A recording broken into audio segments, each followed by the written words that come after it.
اعوذ باللہ من الشیطان الرجیم بسم اللہ الرحمن الرحیم واذکر فی الکتاب ابراہیم انہ کان صدیقا نبیّا۔ اور آپ اس کتاب میں ابراہیم علیہ السلام کا ذکر کرو، یقیناً وہ بہت سچے نبی تھے۔ سورۃ مریم آیا 41۔ واذکر فی الکتاب، اور آپ اس کتاب میں ذکر کرو۔ اللہ رب العزت نے اپنے نبی صلی اللہ علیہ وآلہ وسلم سے فرمایا اس کتاب میں ذکر کرو۔ تمام کتابوں میں سب سے زیادہ جلیل القدر، سب سے افضل اور سب سے زیادہ بلند مرتبے والی کتاب یہ کتاب مبین اور ذکر حکیم یعنی قرآن مجید ہے۔ اگر اس میں خبریں بیان کی گئی ہیں تو یہ خبریں سب سے زیادہ سچی، سب سے زیادہ حق اور سب سے زیادہ نفع مند ہیں۔ اگر اس میں اوامر و نواہی کا تذکرہ ہے تو یہ اوامر و نواہی سب سے زیادہ قدر و قیمت کے حامل ہیں اور سب سے زیادہ عدل و انصاف پر مبنی ہیں۔ اگر اس میں سزا و جزا اور وعدے وعید کا ذکر کیا گیا ہے تو وہ سب سے زیادہ سچی خبر اور سب سے زیادہ حق ہے اور اللہ تعالیٰ کی حکمت اور اس کے عدل و فضل پر سب سے زیادہ دلالت کرتی ہے۔ اور اگر اس میں انبیاء و مرسلین کا ذکر ہے تو اس میں مذکور یہ مقدس ہستیاں دیگر تمام لوگوں سے کامل اور افضل ہیں۔ اسی طرح اللہ تبارک و تعالیٰ نے انبیاء کرام کے واقعات بیان کیے ہیں اور ان کا بار بار احاطہ کیا ہے، جن کو اللہ تعالیٰ نے دوسرے لوگوں پر فضیلت عطا کی اور انہیں قدر و منزلت سے نوازا۔ اللہ تعالیٰ کی عبادت، اس کی محبت، اس کی طرف انابت، حقوق اللہ اور حقوق العباد ادا کرنے، لوگوں کو اللہ تعالیٰ کی طرف دعوت دینے اور اس راستے میں اذیتوں پر صبر کرنے کی وجہ سے اللہ تعالیٰ نے ان کو بلند درجات حاصل کیے اور انہیں مقامات فاخرہ اور منازل عالیہ سے نوازا۔ اس سورہ مبارکہ میں اللہ تعالیٰ نے تمام انبیاء کا ذکر فرمایا اور رسول اللہ صلی اللہ علیہ وسلم کو حکم دیا کہ وہ بھی ان کا ذکر کریں، کیونکہ ان کے تذکرے میں اللہ تعالیٰ کی بھی تعریف ہے اور ان کی مداح و ستائش کا اظہار اور ان پر ان کے فضل و کرم کا بیان بھی ہے۔ اسی طرح اس میں ان پر ایمان لانے، ان کے ساتھ محبت کرنے اور ان کی پیروی کرنے کی بھی ترغیب ہے۔ واذکر فی الکتاب ابراہیم، اور آپ اس کتاب میں ابراہیم علیہ السلام کا ذکر کرو، یعنی اے نبی صلی اللہ علیہ وسلم قرآن کریم میں ذکر کرو ہمارے خلیل ابراہیم علیہ السلام کا، یعنی مشرکوں کو ان کے والد کا قصہ بیان کرو۔ ابراہیم علیہ السلام اللہ تعالیٰ کے نبی تھے، عراق میں پیدا ہوئے، ان کے والد بت پرست تھے۔ اللہ تعالیٰ نے انہیں اپنا خلیل بنا لیا۔ نبی صلی اللہ علیہ وسلم کے بعد تمام انبیاء و مرسلین میں افضل ہیں۔ اللہ تعالیٰ نے ان کی اولاد میں کثیر انبیاء پیدا کیے۔ ابراہیم علیہ السلام تمام اصحاب فضیلت گروہوں کے تیسرے باپ ہیں۔ ابراہیم علیہ السلام کے تذکرے میں کیا حکمت ہے؟ ابراہیم علیہ السلام کے تذکرے میں بھی رب العزت کی تعریف ہے اور یہ کہ وہ کیسے اللہ تعالیٰ کی مداح و ستائش کا اظہار کرتے تھے۔ اس تذکرے میں ان پر اللہ تعالیٰ کے فضل و کرم کا بھی بیان ہے اور ان پر ایمان لانے اور ان سے محبت کرنے، ان کی پیروی کرنے کی بھی رغبت دلائی گئی ہے۔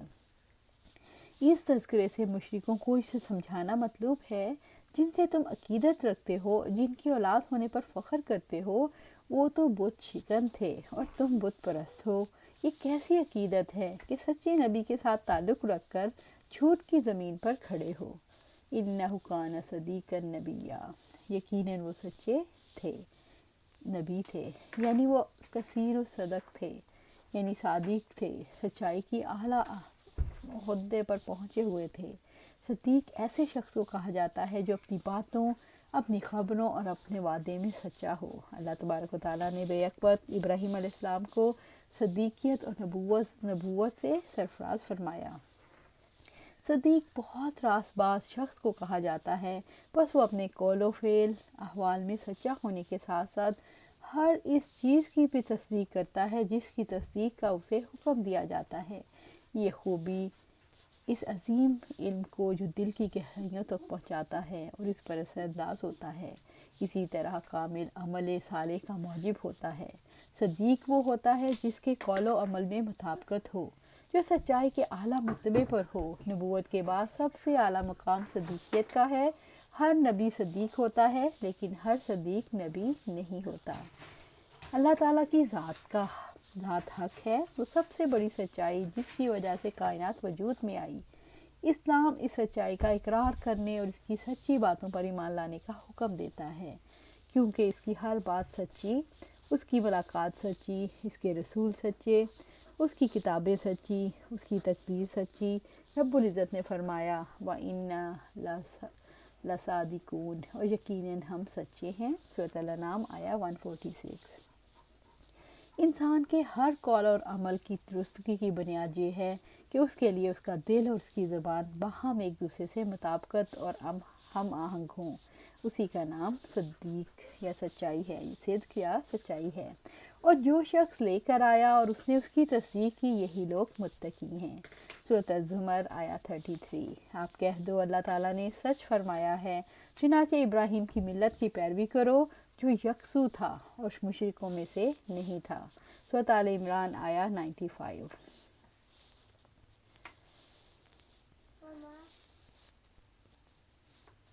صدیق النبی، اور آپ اس کتاب میں ابراہیم کا ذکر کرو، یقیناً وہ بہت سچے نبی تھے۔ اسلام میں سچائی کی اہمیت اتنی بڑھائی گئی ہے، یہی نہیں کہ سچائی اختیار کرنے کا حکم پر حکم دیا گیا، بلکہ یہ بھی تاکید کی گئی کہ ہم سچوں کا ساتھ دو، سچوں ہی کی جماعت سے تعلق رکھو اور انہی سے تعلق رکھو، انہی کی صحبت میں رہو۔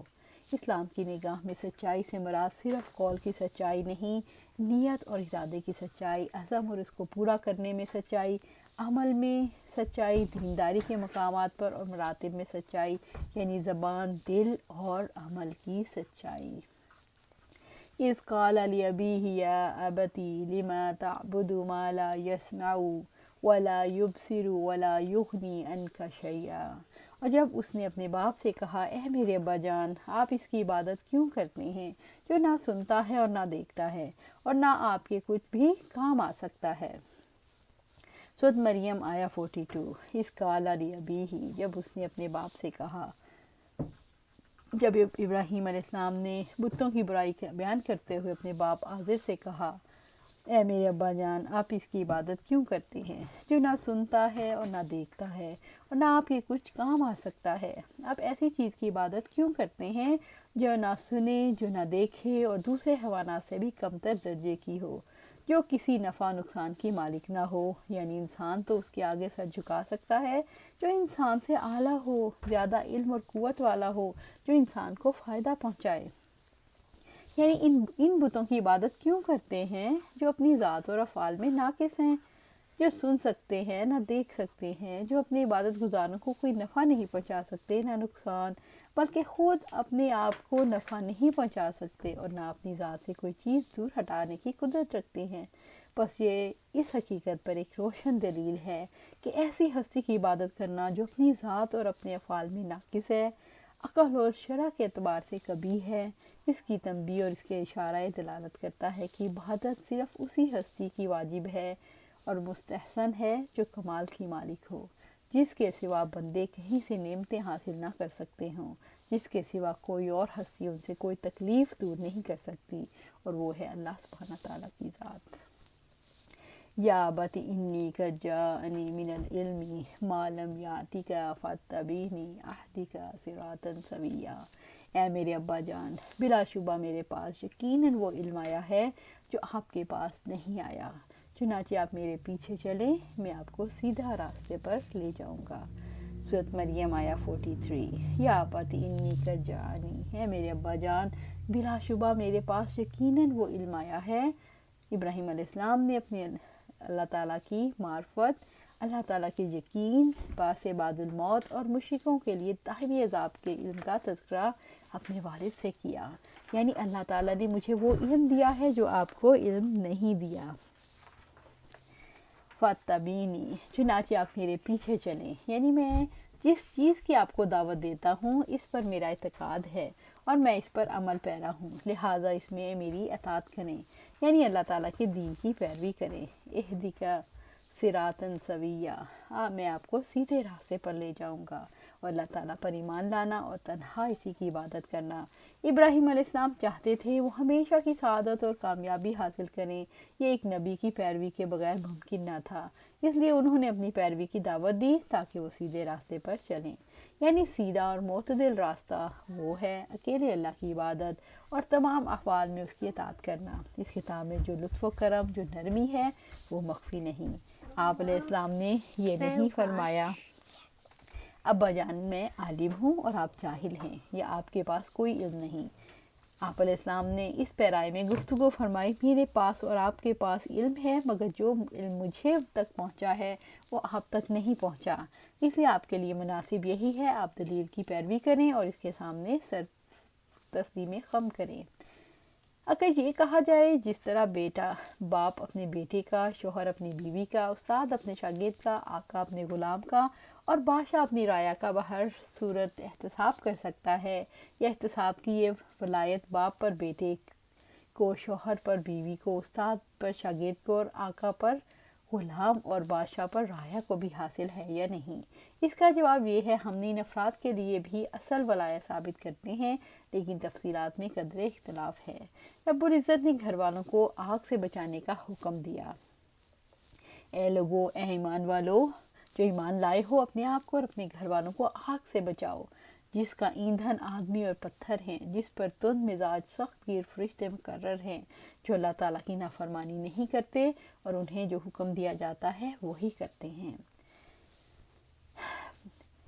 اہل کو آگ سے بچانے کی تفسیر میں یہ ہے کہ انہیں اطاعت الہی کا حکم دے، اس کی نافرمانی سے منع کرے، ان سے احکام الہیہ کی پابندی کروائے اور اس سلسلے میں ان کے ساتھ تعاون کرے، اور جب اللہ تعالیٰ کی نافرمانی کا کوئی کام کرے تو انہیں اسے روک دے اور اس پر جھڑک دے۔ اسی طرح اہل جہنم کی آگ سے بچانے کا معنی یہ ہے کہ انہیں اللہ تعالیٰ کی اطاعت پر لگائے اور اپنے ذمہ فرائض کے ادا کرنے کا انہیں اللہ کے کا پابند کرے۔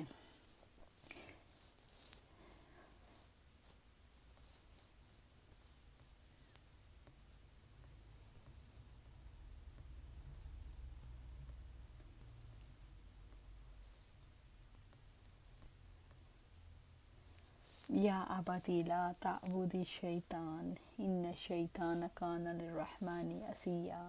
اے میرے ابا جان، آپ شیطان کی عبادت نہ کریں، یقیناً شیطان ہمیشہ سے رحمان کا بڑا نافرمان ہے۔ سورۃ مریم آیا 44۔ یا ابتی لا تعبد الشیطان، اے میرے ابا جان، آپ شیطان کی عبادت نہ کریں، یعنی شیطان کی دعوت قبول نہ کرو۔ جو کوئی شیطان کی اطاعت کرتا ہے وہ اس کی عبادت کرتا ہے۔ اس سے مراد شیطان کی بتائی ہوئی چیزوں کی عبادت ہے۔ انسان کے اندر فطری طور پر یہ جذبہ رکھ دیا گیا کہ وہ کسی کو بڑا درجہ دے کر اپنی محبت اور عقیدت کے جذبات اس پر نچھاور کر دے۔ وہ انسان کی محبت کا اصل مرکز اللہ تعالیٰ کی ذات ہے، مگر شیطان طرح طرح سے انسان کے ذہن کا رخ پھیر دیتا ہے۔ اس طرح وہ انسان کو مشرک بنانے کی کوشش کرتا ہے اور انسان وہ جذبے اور توجہ جو رب کو دینی چاہیے غیر اللہ کو دے دیتا ہے۔ ان الشیطان کان للرحمن عصیا، یقیناً شیطان ہمیشہ سے رحمان کا بڑا نافرمان ہے۔ شیطان رحمان کا نافرمان ہے اور اپنے رب کی عبادت سے تکبر کرتا ہے۔ جو اس کی اطاعت کرتا ہے اس کو شیطان اغوا کر لیتا ہے۔ بس جو کوئی شیطان کے نقش قدم کی پیروی کرتا ہے وہ شیطان کا دوست اور شیطان کی مانند اللہ کا نافرمان ہے۔ یہی نافرمانی کو اللہ تعالیٰ کے اس میں مبارک رحمان کی طرف کے اشارہ ہے۔ نافرمانیاں بندے کو اللہ تعالیٰ کی رحمت سے محروم کر دیتی ہیں اور اس پر رحمت کے دروازے بند کر دیے جاتے ہیں، جیسے اللہ تعالیٰ کی اطاعت رحمت الہی کے حصول کا سب سے بڑا سبب ہے۔ الم احد علیکم یا بنی آدم اللہ تعبدوا الشیطان انہ لکم عدو مبین۔ اے آدم کی اولاد، کیا میں نے تمہیں تاکید نہیں کی تھی شیطان کی عبادت نہ کرو، یقیناً وہ تمہارا کھلا دشمن ہے۔ سورۃ یاسین آیا 60۔ یا ابت انی اخاف ان یمسک عذاب من الرحمن فتکون للشیطان ولیا۔ اے میرے ابا جان، یقیناً میں ڈرتا ہوں کہ آپ کو رحمان کا کوئی عذاب پکڑ لے، پھر آپ شیطان کے ساتھی ہو جائیں۔ سورۃ مریم آیا 45۔ یا ابت انی اخاف ان یمسک عذاب من الرحمن، اے میرے ابا جان، یقیناً میں ڈرتا ہوں کہ آپ کو رحمان کا کوئی عذاب پکڑ لے، یعنی آپ کے کفر کی وجہ سے مجھے ڈر لگتا ہے اور آپ کی سرکشی کی وجہ سے مجھے خوف آتا ہے۔ یہاں خوف سے مراد علم ہے، جیسے خشیت علم کے معنوں میں استعمال ہوتی ہے۔ رب العزت نے فرمایا، چنانچہ ہمیں اندیشہ ہوا کہ وہ ان دونوں کو سرکشی اور کفر میں پھنسا دے گا۔ سورۃ الکہف آیا 18۔ فَتَكُونَ لِلشَّيْطَانِ وَلِيًّا، پھر آپ شیطان کے ساتھی ہو جائیں، یعنی دنیا اور آخرت میں شیطان کی دوستی کی وجہ سے آپ شرک اور بتوں کی عبادت کریں اور مذموم مقام پر پہنچ جائیں۔ یوں ابراہیم علیہ السلام نے اپنے والد کو آسان راستہ بتایا کہ آپ میری اطاعت کریں تو میں سیدھے راستے کی طرف رہنمائی کروں گا، اور شیطان کی عبادت نہ کریں، اللہ تعالیٰ کے عذاب میں مبتلا ہو جائیں گے اور شیطان آپ کا دوست بن جائے گا۔ اللہ سبحانہ تعالیٰ سے دعا ہے کہ ہمیں اپنی زندگیاں قرآن و سنت کے مطابق گزارنے کی توفیق دے اور اس پر جما دے۔ آمین یا رب العالمین۔